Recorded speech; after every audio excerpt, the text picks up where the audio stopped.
Cricket দুনিয়ায় Bharat Pakistan match মানেই টান টান উত্তেজনা আর মাঠের লড়াই ছাপিয়ে কোটি ভক্তের প্রবল আবেগ। আগামী 15 ফেব্রুয়ারি টি-20 বিশ্বকাপে আবারও মুখোমুখি হচ্ছে এই দুই চির প্রতিদ্বন্দ্বী। মাঠের লড়াই শুরুর আগেই চলুন এক নজর দেখে নেওয়া যাক টি-20 বিশ্বকাপে এই দুই দল মুখোমুখি হওয়ার পরিসংখ্যান। এখন পর্যন্ত টি-20 বিশ্বকাপের ইতিহাসে দুই দল মোট 8 বার একে অপরের বিপক্ষে নেমেছেন। পরিসংখ্যানে আকাশ পাতাল ব্যবধানে এগিয়ে টিম ইন্ডিয়া। 8 বারের দেখায় ভারত জিতেছে 7টি ম্যাচ আর পাকিস্তানের জয় মাত্র 1টিতে। 2007 সালে টি-20 বিশ্বকাপে প্রথম আসরেই দুইবার দেখা হয়েছিল এই দুই ক্রিকেট পরাশক্তির। গ্রুপ পর্বের সেই ঐতিহাসিক ম্যাচটি টাই হওয়ার পর বল আউটে জয় পেয়েছিল মহেন্দ্র সিং ধোনির দল।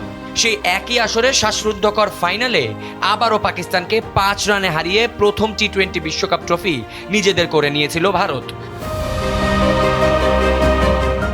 এরপর 2012, 2014 এবং 2016 সালেও জয়ের ধারা বজায় রেখেছিল টিম ইন্ডিয়া। তবে দীর্ঘ প্রতীক্ষার পর 2021 সালের বিশ্বকাপে এসে সেই হারের বৃত্ত ভাঙতে সক্ষম হয় বাবর আজমের দল। দুবাইয়ের মাঠে চিরপ্রতিদ্বন্দ্বী ভারতকে 10 উইকেটের বিশাল ব্যবধানে হারিয়ে বিশ্বকাপে নিজেদের প্রথম জয়ের ইতিহাস গড়ে পাকিস্তান। এরপরে 2022 সালে মেলবোর্নের ভরা গ্যালারিতে আবারও চিত্রনাট্য বদলে দেন বিরাট কোহলি। তার সেই স্মরণীয় 82 রানের অতি মানবীয় ইনিংসে ভর করে পাকিস্তানের মুখ থেকে জয় ছিনিয়ে নেয় ভারত।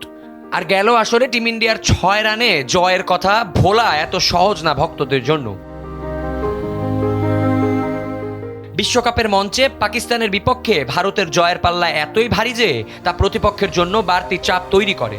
তবে টি-20 ফরম্যাট মানেই অনিশ্চয়তার খেলা, যেখানে নির্দিষ্ট দিনে যে কোনো দলই ম্যাচের মোড় ঘুরিয়ে দিতে পারে।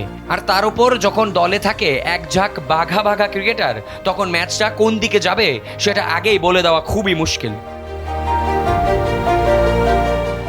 আগামী 15 ফেব্রুয়ারির হাই ভোল্টেজ ম্যাচে ভারতের জয়ের এই দাপট বজায় থাকবে নাকি পাকিস্তান নতুন কোনো চমক দেখাবে, তা দেখতে মুখিয়ে আছে পুরো ক্রিকেট বিশ্ব। মাঠের এই দৌড়ত ঘিরে সমর্থকদের মধ্যে এখন বিরাজ করছে দারুণ উন্মাদনা। আবিয়া জিতেসাম, সময়ের আলো।